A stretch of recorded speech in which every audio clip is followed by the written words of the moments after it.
사라진 온기 채널에서 사랑하는 구독자 여러분께 따뜻한 인사를 전합니다. 우리의 이야기가 당신의 마음에 작은 온기를 더할 수 있기를 바라며 오늘 밤의 소설을 시작합니다. 어둠이 짙게 내린 거실. 그는 소파에 앉아있지 않았다. 현관문 쪽 벽에 그림자처럼 몸을 기댄 채였다.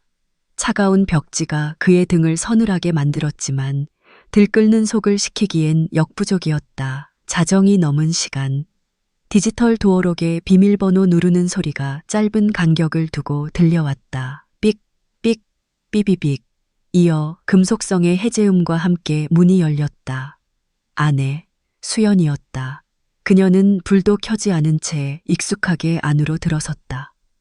그가 서 있는 것을 눈치채지 못한 듯 몸을 돌려 문을 닫으려 할 때였다. 그가 기다렸다는 듯이 움직였다. 한 걸음, 그리고 또 한 걸음. 그는 소리 없이 그녀의 등 뒤로 다가가 망설임 없이 팔을 뻗어 허리를 감싸 안았다. 흡! 수연의 입에서 짧은 비명이 터져 나왔다. 그녀의 몸이 놀람과 저항감으로 뻣뻣하게 굳는 것이 팔을 통해 고스란히 전해졌다. 그는 아랑곳하지 않고 그녀를 더 깊이 품에 안았다. 그의 얼굴이 그녀의 어깨와 목덜미 사이로 파고들었다. 차가운 밤 공기와 섞인 그녀의 샴푸 향, 그리고 희미하게 다른 낯선 향기가 그의 폐부를 찔렀다. 그는 눈을 감고 그 향기를 깊이 들이마셨다. 어디 갔었어? 목소리는 잠겨 있었고 스스로 듣기에도 거칠었다. 질문이라기보다는 갈망과 희미한 비난이 뒤섞인 독백에 가까웠다. 수연은 대답 대신 그의 팔을 풀어내려 애썼다. 하지만 그의 팔은 쇠사슬처럼 그녀를 올가매고 있었다. 피곤해요. 이거 놔요. 그녀의 목소리는 얼음장처럼 차가웠다. 그 차가움이 그의 마지막 남은 이성의 끈을 끊어버렸다. 그의 한 손이 그녀의 허리에서부터 천천히, 아주 천천히 아래로 미끄러졌다. 매끄러운 스커트의 감촉을 느끼며 내려가던 그의 손가락이 그녀의 허벅지 위쪽, 스커트의 끝단이 아슬아슬하게 끝나는 그 경계선에 멈췄다. 그의 엄지손가락이 맨살을 지분거리듯 스치자 수연이 숨을 멈추는 것이 느껴졌다. 그 짧은 정적 속에서 그는 그녀의 심장이 제멋대로 뛰기 시작했음을 알았다. 그것은 공포 때문일까? 아니면 아주 오래전 잊혔던 다른 감정 때문일까? 그는 답을 알 수 없었다. 다만 이 순간 그녀를 이렇게라도 붙잡지 않으면 영원히 사라져 버릴 것 같다는 절박함만이 온몸을 지배했다. 그의 소나귀에서 벗어나려던 수연의 몸부림이 잦아들었을 때 그는 그녀를 돌려 세웠다. 어둠 속에서도 그녀의 눈이 경계심으로 번뜩이는 것이 보였다. 그는 그녀의 턱을 부드럽게 감싸 쥐고 고개를 들게 했다. 그리고 천천히, 아주 천천히 자신의 얼굴을 가져갔다. 입술이 닿기 직전 그는 멈췄다. 서로의 거친 숨결이 얽히는 그 짧은 거리에서 그는 속삭였다. 오늘 밤은 내 옆에 있어 줘. 그것은 애원이었고 동시에 명령이었다. 수연의 눈동자가 파도처럼 흔들렸다. 그녀는 대답 없이 그의 눈을 마주 볼 뿐이었다. 그들의 관계는 언제나 이랬다. 그는 다가가려 하고 그녀는 밀어내려 했다. 하지만 오늘 밤에 그는 물러설 생각이 없었다. 그녀의 입술에서 어떤 대답이 나오든 그는 그녀를 놓아주지 않을 작정이었다. 결국 그녀를 침실로 끌고 들어온 것은 그였다. 그녀는 더 이상 저항하지 않았다. 포기한 사람처럼 그의 손에 이끌려왔다. 그는 그녀를 침대 가장자리에 앉히고 자신은 그 앞에 무릎을 꿇었다. 어둠 속에서 그는 그녀의 손을 찾아잡았다. 여전히 차가웠다. 수연아. 그가 그녀의 이름을 불렀다. 아주 오랜만에 불러보는 이름이었다. 그는 언제나 그녀를 여보라고 불렀다. 하지만 지금 이 순간 그녀는 그의 아내가 아닌 그가 절실히 되찾고 싶은 여자 수연이었다. 그리고 그녀는 그의 죽은 첫 아내의 가장 친한 친구였다. 그 사실이 그들의 관계를 언제나 아슬아슬한 경계선 위에 올려놓았다. 사람들은 그가 아내를 잃은 슬픔을 이기지 못해 그녀의 친구에게서 위안을 찾았다고 수군거렸다. 틀린 말은 아니었다. 하지만 전부는 아니었다. 그는 수연 그 자체를 원했다. 그녀의 온기, 그녀의 미소, 그녀의 모든 것을. 그녀가 먼저 그의 삶에 들어왔다. 첫 아내. 지혜가 세상을 떠나고 그가 폐인처럼 지낼 때 매일같이 찾아와 죽을 끓여주고 집을 치워준 것은 수연이었다. 그는 무너진 방파제처럼 그녀에게 기댔고 그녀는 묵묵히 그를 받아주었다. 그렇게 시작된 관계였다. 죄책감과 연민, 그리고 희미한 애정이 뒤섞인 위태로운 관계. 결혼은 그 모든 감정을 덮기 위한 방편이었을지도 모른다. 퇴직 후 그는 모든 시간을 그녀와 함께 보내며 잃어버린 세월을 보상받고 싶었다. 하지만 그는 거대한 착각 속에 살고 있었다. 그가 회사의 모든 것을 바치는 동안 수연은 자신만의 성을 견고하게 쌓아 올리고 있었다. 아들이 쓰던 작은 방은 그녀의 서재이자 요새가 되었다. 그녀는 그 안에서 무엇을 하는지 그는 알지 못했다. 다만 그 방에서 나올 때마다 그녀의 얼굴에 피어나는 생기와 그를 향한 무관심이 더욱 깊어진다는 것만은 알 수 있었다. 그는 잡고 있던 그녀의 손을 들어 자신의 뺨에 가져갔다. 나 좀 봐줘. 그의 목소리가 애처롭게 떨렸다. 수연은 미동도 하지 않았다. 그는 그녀의 손등에 입을 맞췄다. 그리고 다시 한번 더 깊이 입을 맞췄다. 그녀의 가느다란 손가락이 희미하게 움찔했다. 그날 밤 그들은 한 침대에 누웠지만 서로에게 등을 돌렸다. 그와 그녀 사이에는 보이지 않는 거대한 벽이 있었다. 그는 잠들 수 없었다. 옆에서 들려오는 수연의 고른 숨소리는 그를 더욱 비참하게 만들었다. 그녀는 이 상황이 아무렇지도 않은 걸까?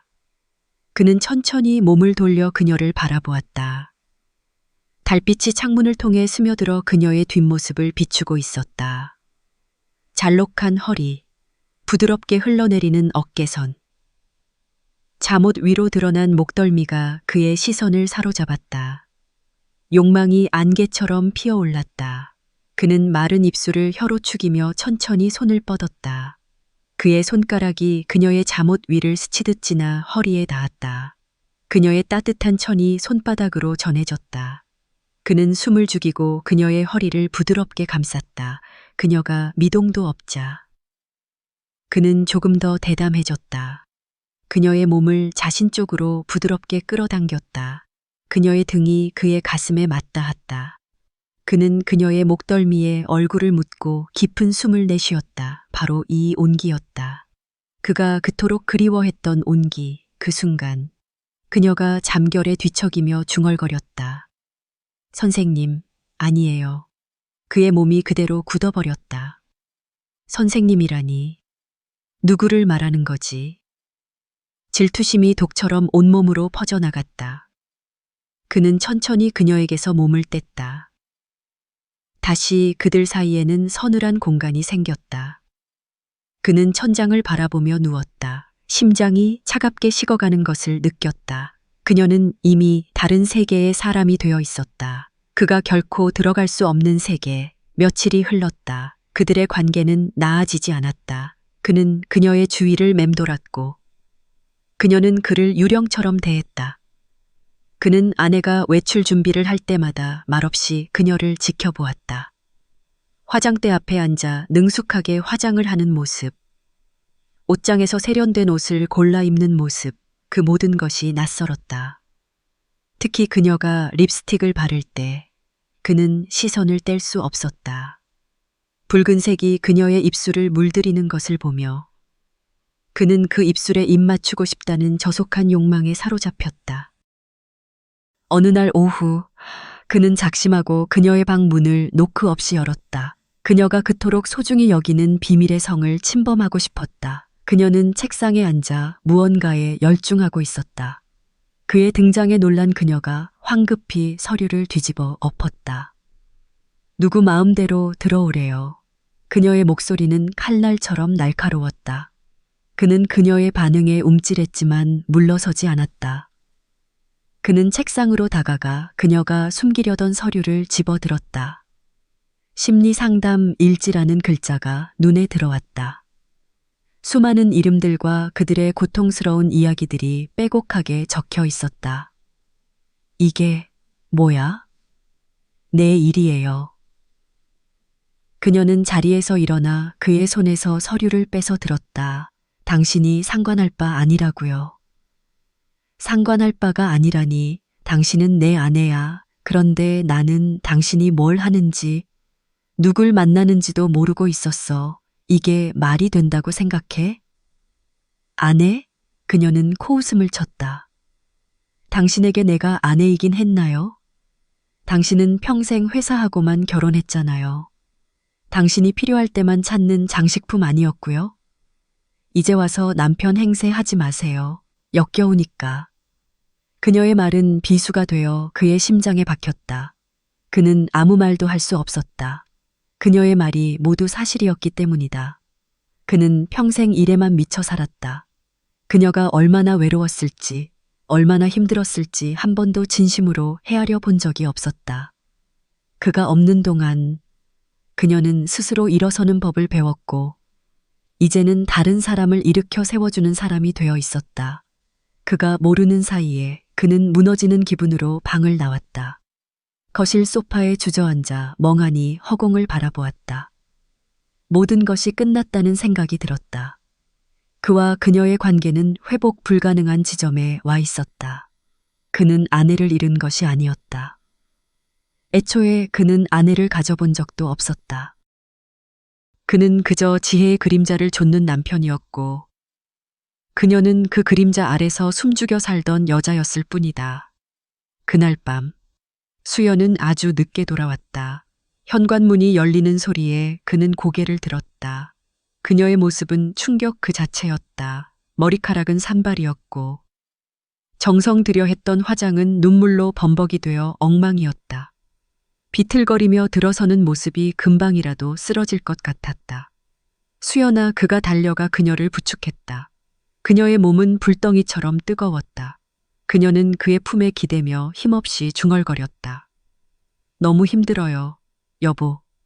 여보라는 말. 아주 오랜만에 듣는 그 말이 그의 심장을 뒤흔들었다. 그는 그녀를 안아들고 침실로 향했다. 그녀를 침대에 눕히고 옷을 갈아입히기 위해 블라우스 단추에 손을 댔다. 그녀는 저항하지 않았다. 그는 조심스럽게 단추를 풀었다. 하얀 블라우스 아래로 가녀린 쇄골과 속살이 드러났다. 그는 잠시 숨을 멈췄다. 그의 손가락이 떨리고 있었다. 그는 그녀의 옷을 벗기고 따뜻한 물수건으로 몸을 닦아주었다. 그녀의 얼굴, 목, 팔, 그리고 다리까지. 그의 손길이 닿을 때마다 그녀는 희미하게 몸을 떨었다. 그것이 추위 때문인지 다른 이유 때문인지는 알 수 없었다. 그는 그녀에게 잠옷을 입혀주고 이불을 덮어주었다. 그는 침대 옆 의자에 앉아 잠든 그녀를 바라보았다. 눈물 자국이 선명한 얼굴, 고통으로 일그러진 미간. 그는 손을 뻗어 그녀의 뺨을 부드럽게 쓰다듬었다. 그녀가 상담하는 환자에게 무슨 일이 있었던 모양이다. 다른 사람의 고통을 자신의 것처럼 아파하는 여자. 그는 그런 그녀를 사랑했던가. 그는 자리에서 일어나 그녀 옆에 조심스럽게 누웠다. 그리고 그녀를 자신의 품으로 끌어당겼다. 그녀는 잠결에도 그의 품을 파고들었다. 그는 그녀의 등을 부드럽게 토닥였다. 규칙적인 토닥임에 그녀의 거친 숨소리가 조금씩 잦아들었다. 그는 그녀를 안고 있는 자신의 팔을 내려다보았다. 이토록 가까이 있는데 그녀의 마음은 천리 밖에 있는 것 같았다. 그는 그녀의 육체를 가질 수는 있어도 영혼까지 가질 수는 없음을 깨달았다. 그녀는 더 이상 그의 여자도 죽은 아내의 그림자도 아니었다. 그녀는 그 자체로 완전한 하나의 세계였다. 그는 눈을 감았다. 그녀의 심장 소리가 그의 가슴을 통해 전해져 왔다. 쿵, 쿵, 쿵. 느리고 규칙적인 박동. 그는 그 소리에 귀를 기울였다. 어쩌면 이것으로 충분한지도 모른다고 생각했다. 그녀를 온전히 소유할 수는 없지만 이렇게 그녀의 가장 약한 순간을 지켜줄 수는 있으니까, 그녀가 기댈 수 있는 유일한 사람이 될 수는 있으니까. 그는 그녀의 이마에 가만히 입을 맞췄다. 짠 눈물 맛이 났다. 그는 생각했다. 사라진 온기는 어쩌면 처음부터 존재하지 않았던 신기루였을지도 모른다고. 그리고 그는 이제부터 아주 작은 불씨 하나부터 다시 피워 올려야 한다는 것을 알았다. 그것이 설령 그의 일방적인 노력이 될지라도 그는 기꺼이 그 길을 걸어갈 작정이었다. 어둠 속에서 그는 그녀를 더 힘껏 끌어안았다. 창밖에서는 새벽이 밝아오고 있었다.